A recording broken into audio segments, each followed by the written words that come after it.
बुद्धि के ऊपर पहले सबसे पहले काम किसने किया था? बिने ने किया था। बुद्धि कैसी होती है? जन्मजात होती है। हम इस वीडियो में इंपॉर्टेंट पॉइंट ही नोट करेंगे। ग्रुप फैक्टर थ्योरी किसने दी थी और इस तरीके से। बुद्धि पर सर्वप्रथम काम किसने किया? गाल्टन ने 1885 में। 1890 में कैटन ने बुद्धि पर कार्य किया था, मानसिक परीक्षण मापन, उनकी जो पुस्तक थी उसमें। एल्फ्रेड बिने ने पहला टेस्ट दिया था बुद्धि में। एल्फ्रेड बिने के अनुसार ज्ञान होता है, आविष्कार होता है, निर्देश, आलोचना होती है, means knowledge, invention, direction and criticism, जो कि नेगेटिव एंड पॉजिटिव दोनों प्रकार का हो सकता है। फिर इसके बाद टर्मन कहता है कि उनकी बुद्धि कैसी है? अमूर्त है, थिंकिंग, अगर सोचने की योग्यता है आप में तो आपकी बुद्धि कैसी है? एब्स्ट्रैक्ट थिंकिंग है। फिर गाल्टन कहता है कि बुद्धि डिस्क्रिमिनेशन करने वाली होती है और सिलेक्शन करने वाली होती है, मीन्स विभेद करना, चुनाव करना या फिर पहचान करना। ये दो प्रकार दिए हैं गाल्टन ने। अगर हम बात करते हैं टाइप्स ऑफ इंटेलिजेंस के, तो यहाँ पर गैरिट और थॉर्नडाइक ने तीन तीन प्रकार दिए हैं: मूर्त बुद्धि, अमूर्त बुद्धि और सामूहिक बुद्धि। इसी प्रकार से थॉर्नडाइक ने इंस्ट्रूमेंटल बुद्धि, अब्स्ट्रैक्ट बुद्धि और सोशल बुद्धि। अगर देखा जाए कंक्रीट को स्थूल भी बोलते हैं, और इधर इसने थॉर्नडाइक ने पहली जो बुद्धि है उसको यांत्रिक बुद्धि बोला, इंस्ट्रूमेंटल या फिर ठोस। तो इनमें सिर्फ पहला जो पॉइंट है वो डिफरेंट है, क्योंकि गैरिट ने बोला है कि मूर्त बुद्धि है, स्थूल बुद्धि है, बट पहली बुद्धि को थॉर्नडाइक ने इंस्ट्रूमेंटल बुद्धि बोला है। बाकी दोनों बुद्धि एब्स्ट्रैक्ट एंड सोशल दोनों में सेम है, थॉर्नडाइक में भी और इसमें गैरिट में भी। अब बात करते हैं कि मूर्त बुद्धि कौन सी होती है, अमूर्त बुद्धि कौन सी होती है। ठीक है, तो मैकेनिक हो गए जो किसी चीज़ को देखकर, कोई चीज़ जैसे आपका टीवी हो गया, कोई इलेक्ट्रिक चीज़ होगी, मतलब कोई भी चीज़ जिसको वो देखकर ठीक करते हैं। इंजीनियर हो गए, मूर्तिकार है जो मूर्ति बनाता है, ये आते हैं, इनके पास कैसी बुद्धि होती है? मूर्त बुद्धि। अगर अमूर्त बुद्धि की बात करें, जिसके पास बुकिश नॉलेज होती है फीलिंग्स के साथ, जैसे चित्रकार, कवि, दार्शनिक, नाटककार, साहित्यकार, ये लोग जो होते हैं, ये वाली बुद्धि किस में आती है? ये आती है अमूर्त बुद्धि में, एब्स्ट्रैक्ट बुद्धि में। और फिर एक बात करते हैं कि सामूहिक बुद्धि कौन सी होती है। सामूहिक बुद्धि सोशल बुद्धि जिसको बोलते हैं, ये कनेक्ट विद सोसाइटी होती है, समाज सेवी होते हैं इसमें नेता लोग, जो समाज या फिर सामाजिक कल्याण के कार्य करने वाले जो लोग हैं, उनके पास ऐसी बुद्धि होती है। और बुद्धि मापन का जो सिद्धांत है सर्वप्रथम बिने साइमन स्केल 1905 में बिने ने दिया था, और उन्होंने 3 से 16 वर्ष तक के बच्चों पर अपना परीक्षण किया था। बुद्धि मापन का सूत्र किसके द्वारा दिया गया था? स्टर्न के द्वारा 1912 में। अगर मेंटल एज की बात करें, वो बिने ने दी थी, 1908 में दी थी। और बुद्धि मापन का सर्वप्रथम जो फॉर्मूला है वो दिया था स्टर्न ने, जो कि है mental age by chronical age, जिससे कि आप इंटेलिजेंट क्वेश्चन सब हम अपना निकालते हैं, जिसे बुद्धिलब्धि कहते हैं। ये इंटेलिजेंट क्वेश्चंस किसके द्वारा दिया गया था? स्टर्न के द्वारा। इसके बाद बात करते हैं जो स्टर्न ने बुद्धि दी थी, उस बुद्धि में उसने MA/CA दिया था, mental age by chronical age, but Terman कहता है कि मैं इस बुद्धि को रिवाइज करूंगा। वो कहता है कि इसको 100 से मल्टीप्लाई किया जाए। तो इसी तरीके से क्वेश्चन आ जाता है पेपर में कि MA/CA जो बुद्धि का इंटेलिजेंट क्वेश्चन निकाला जाता है वो मल्टीप्लाई करके निकाला जाता है, या डिवाइड करके, या प्लस करके, बट ध्यान रखना ये मल्टीप्लाई में होता है। और इंटेलिजेंट क्वेश्चन का फॉर्मूला हमने पढ़ ही लिया है, संशोधित किया था टर्मन ने, किसका? स्टर्न का। अगर हम इसके बाद अगर बात करते हैं बुद्धि की जो इंटेलिजेंस की जो थ्योरीज हैं, हम इसके ऊपर बात करते हैं, थ्योरीज ऑफ इंटेलिजेंस। पहली जो थ्योरी है, एक कारक बुद्धि का सिद्धांत, किसके द्वारा दिया गया था? अल्फ्रेड बिने के द्वारा दिया गया था, और जिसे यूनिफैक्टर थ्योरी भी कहते हैं, जिसे मोनार्किक थ्योरी भी कहते हैं, एक खंड theory, single factor theory, undividable theory, इनमें से किसी भी नाम से पूछ सकता है एग्जामिनर। तो ये सारे नाम कौन सी बुद्धि के हैं? बिने की बुद्धि है, एक कारक बुद्धि सिद्धांत, यूनिफैक्टर थ्योरी सिद्धांत। तो ये सारे इन्हीं किसी भी नाम से आपको आइडेंटिफाई करने के लिए दे सकता है पेपर में, तो ये चीज़ आपको ध्यान रखनी है। और एक चीज़ और मैं क्लियर कर दूँ, हम यहाँ पर सिर्फ मेन पॉइंट्स कर रहे हैं, वो इंपॉर्टेंट भी है और मेन भी है। अगर हम बात करते हैं द्विकारक सिद्धांत की, जो कि स्पीरमैन के द्वारा दिया गया था, टू फैक्टर थ्योरी दी थी। वो कहता है कि मेरी बुद्धि जनरल फैक्टर भी है मेरी बुद्धि में, और एक स्पेसिफिक इंटेलिजेंस भी है।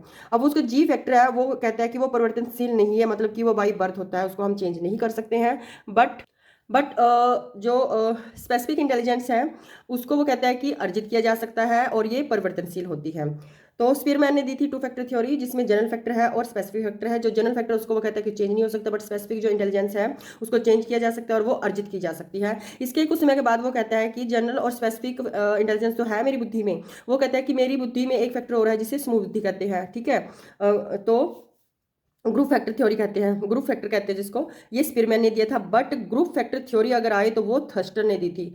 ठीक है, ग्रुप फैक्टर दिया था स्पीरमैन ने, जो उसने जीएस और स्पेसिफिक के बाद तीसरा जो फैक्टर दिया था वो है समूह, जबकि ग्रुप फैक्टर थ्योरी आई तो वो थर्स्टन के द्वारा दी गई है। इसके बाद हम बात करते हैं ग्रुप फैक्टर थ्योरी, अभी हमने पढ़ा वो किसके द्वारा दी गई है, वो दी गई है थर्स्टन के द्वारा। और इसमें इसने 7 प्रकार की प्राइमरी मेंटल एबिलिटीज दी थी, जिसको हम पीएमए बोलते हैं, जिसकी शॉर्ट फॉर्म है। जो प्राइमरी मेंटल एबिलिटीज हैं एक बार उनको देख लेते हैं। इसने 7 प्रकार की जो एबिलिटीज दी हैं, पहली है न्यूमेरिक एबिलिटीज, की योग्यता, नंबरों से रिलेटेड, लॉजिकल जैसे कि नाम से ही पता है, तार्किक बुद्धि है, फिर शाब्दिक बुद्धि है, फिर स्थानिक बुद्धि है, स्पेशियल, फिर परसेप्चुअल, फिर वर्बल, और फिर मेमोरी। ये 7 प्रकार की बुद्धि दी है किसने? ये दी है थर्स्टन ने दी है। कौन सी थ्योरी में दी है ये वाली एबिलिटीज? 7 प्रकार की एबिलिटीज हैं, मैंने बुद्धि बोल दिया। ग्रुप फैक्टर थ्योरी में primary mental abilities given by Thurston.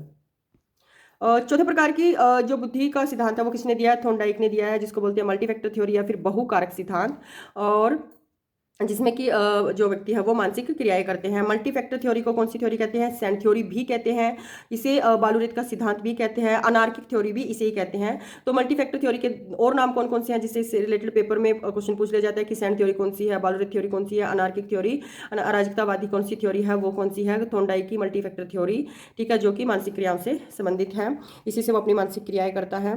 अब इसके बाद हम जो नेक्स्ट पॉइंट है हमारा, तरल एवं ठोस बुद्धि, ये वाला सिद्धांत किसने दिया था, इसको डिस्कस करते हैं। फ्लूइड एंड क्रिस्टल ने तरल एवं ठोस बुद्धि का सिद्धांत दिया था। ये किससे रिलेटेड होती है? हेरिडिटी से रिलेटेड होती है, वंशानुक्रम से। और तरल बुद्धि वंशानुक्रम से रिलेटेड है, और जो क्रिस्टल बुद्धि है, बुद्धि वो किससे रिलेटेड है? वो वातावरण से रिलेटेड है। तरल और ठोस, फ्लूइड एंड क्रिस्टल, जो बुद्धि है वो तरल को हम रिलेट करेंगे हेरिडिटी से, क्रिस्टल को रिलेट करेंगे हम वातावरण से, ठीक है। तो यहाँ पर मैं इसका एक बार दोबारा एक्सप्लेन करती हूँ। तरल और ठोस बुद्धि का सिद्धांत, फ्लूइड एंड क्रिस्टल। जो फ्लूइड है वो हेरिडिटी से रिलेटेड है, और जो क्रिस्टल है वो वातावरण से रिलेटेड है। इसमें यही दो मेन पॉइंट बनते हैं, ठीक है। और इसके बाद हम बात करते हैं सिक्स जो हमारा पॉइंट है, ए एंड बी, ए और ब बुद्धि किसके द्वारा दी गई थी? हैब के द्वारा।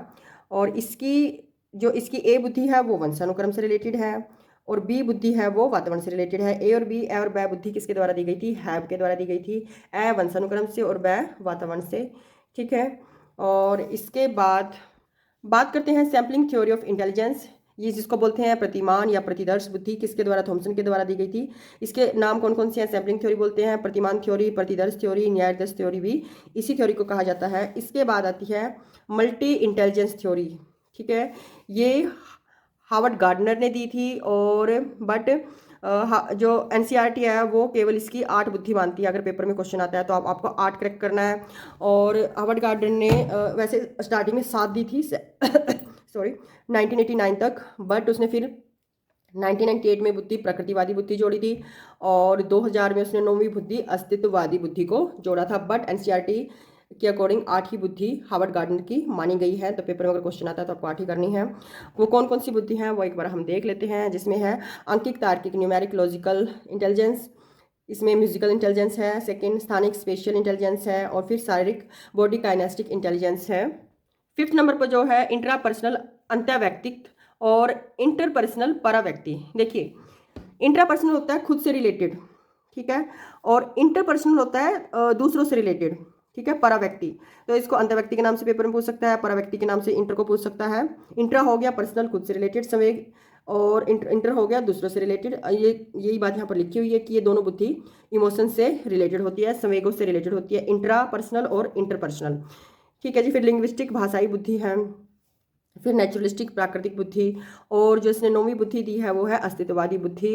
तो ये 7 बुद्धि है, ये इसने 1989 तक दे दी थी। 1998 में इसने ये 8वीं बुद्धि दी है, फिर 2000 में इसने ये 9वीं बुद्धि दी है। बट एनसीईआरटी इसकी 8 बुद्धि ही मानती है, और पेपर में इसके अकॉर्डिंग आपको क्वेश्चन टिक करना है। एक पॉइंट हमारे यहाँ पर रह गया था कि तरल और जो ठोस बुद्धि है वो किसके द्वारा दी गई थी? वो कैटल के द्वारा दी गई थी, रेमंड कैटल के द्वारा। मैं फ्लो में फ्लूइड और क्रिस्टल बोल गई, फ्लूइड तरल है और ठोस क्रिस्टल है। सो अगर आपको ये वीडियो पसंद आया तो लाइक, शेयर एंड सब्सक्राइब जरूर करें, और इसी तरीके से मैं मेन पॉइंट्स जरूर लेकर आऊँगी। So have a good day.